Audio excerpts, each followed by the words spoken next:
Okay, so this is my output of my system entitled Pink Flash Tailoring Item Tracking System. We have the landing page, home, services, and about. If we go to home, then we can see this school uniform offers order here. We click this so that maka-order ang customer. Then, as you can see, different schools, different uniforms. Um, we click this SMC uniform options, then you can now proceed to your order. We choose this SMC uniform set, then extra small. After that, the customer can either choose if mag 50% ba sila or full. Kay dili man pwede mo order ang customer if dili magbayad. So we need 50%. Pero ang payment, tarongon po na ako. Cash pa din ang akong pwede. Cash pa. So tarongon na ako ni. So if full, then 50. Then payment method cash. Sa karon cash sa. Kaya wala po na ako na-fix ang payment method. Then submit order. So we have this 81 active tracking system. So we have this order karon October 17, then order type standard because dili siya customized. Then pending, paid, cash, then zero balance. After that, the admin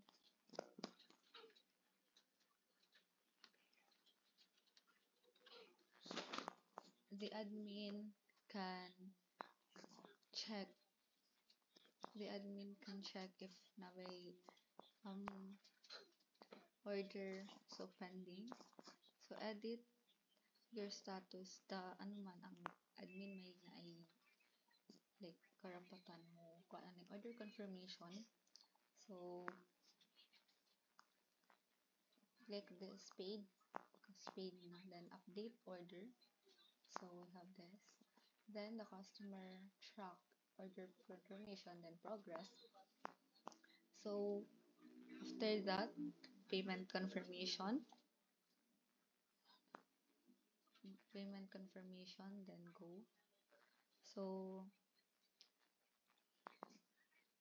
if dili siya customize, dili siya mapaingon sa tailor. If pag customize, mapaingon siya sa tailor, maka ano si admin kung kinsa iyang ma-assign ana nga magtahi. Pero if standard na daan iyang sizes like extra small, yan na. Then ang admin ra ana ang mo like something mag tracking pero mga tanan ba ko balik ni mami ganin na siya na suggest, but magpa-check ko balik ni mami ganin so that makabalo ko. Kinamo to i-suggest si ma'am niya something. Pero, na ni ma'am. Tapos, maka-search siya, 81, ay something name. For example, Sheshe. Then, 5 result kay Sheshe. Then, edit.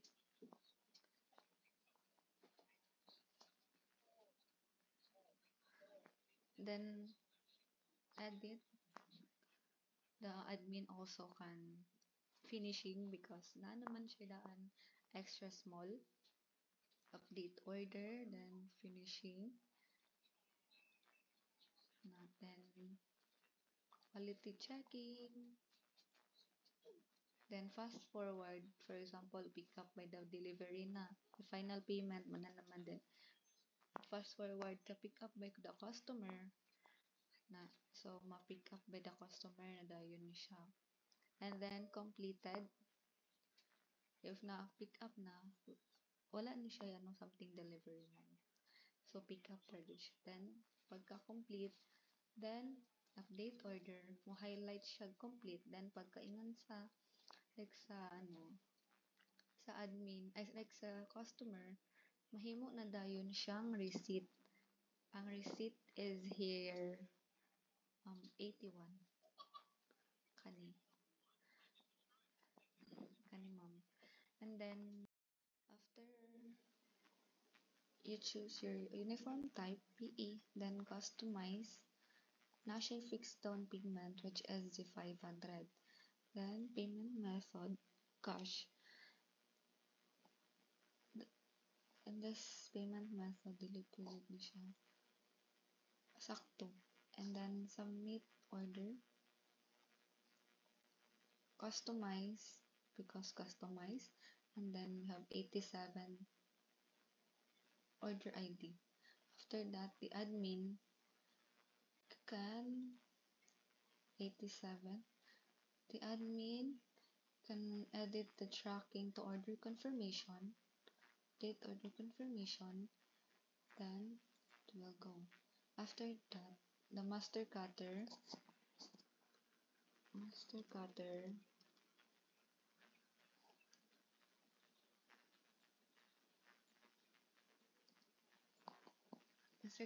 will 87.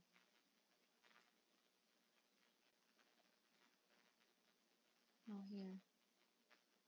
Master cutter will update this tracking to go to shop so that my measurement update, then it will be up here progress. Then after that, if nahumanan na, then that's the time measurement, then update, then the master cutter will have a rights to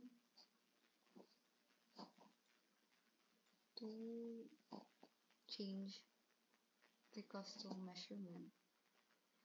Let's say 35, 33, then 28. Just so save changes. We have this update. Then here na change na siya. And then the admin na change na po siya. Then that's next step is the admin can say magtahi. So the tailor nag-assign siya, tailor to, then assign staff, then 87 here.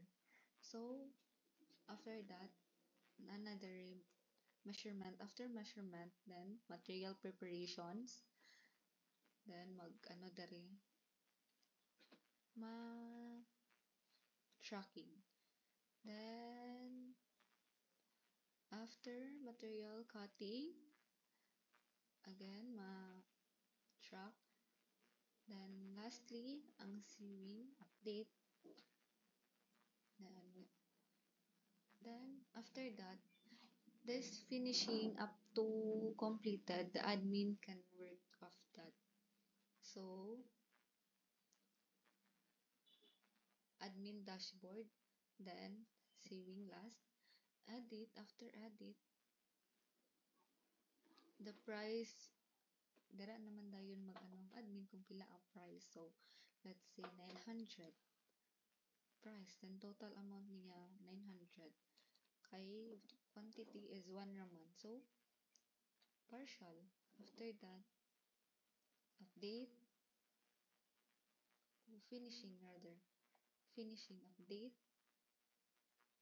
So finishing, then 900, mao na dayon ni dere ang mga if nag wonder siya pila na yaman no, pila ang total, and then so after that, edit, then finishing quality checking, then butang siya sa customer. Then, fast forward, ready for pickup. Then the customer, if ready for pickup na, then the customer, mato na siya sa shop. Then, after mag-final payment naman dayon na, final payment, if nakabayad na, after if nakabayad na, then, mao na dayon ni mo, paid na siya. Then, automatic din zero ang balance. Then, update order. Here, then the customer is paid. Then, 900. Then, pick up by the customer. Na-pick up na sa customer, update. Then, completed, update order. Then, mag-highlight din siya green once na completed. Tapos, dere, mabot din siya, nawala na. Then, ang receipt niya is here sa pinakaubos. 87, order ID 87.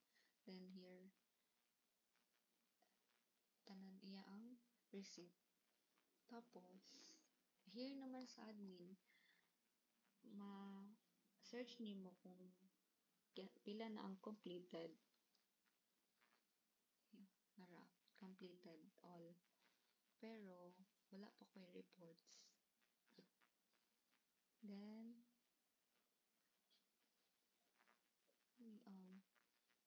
product, maka-add product, and then sa stocks, kay all stocks, makuhaan ang every stock if depende na ang master cutter naman ang master cutter here. Then, update na yun dire sa stocks. And that's all. Thank you, Ma'am G, for your time. Thank you.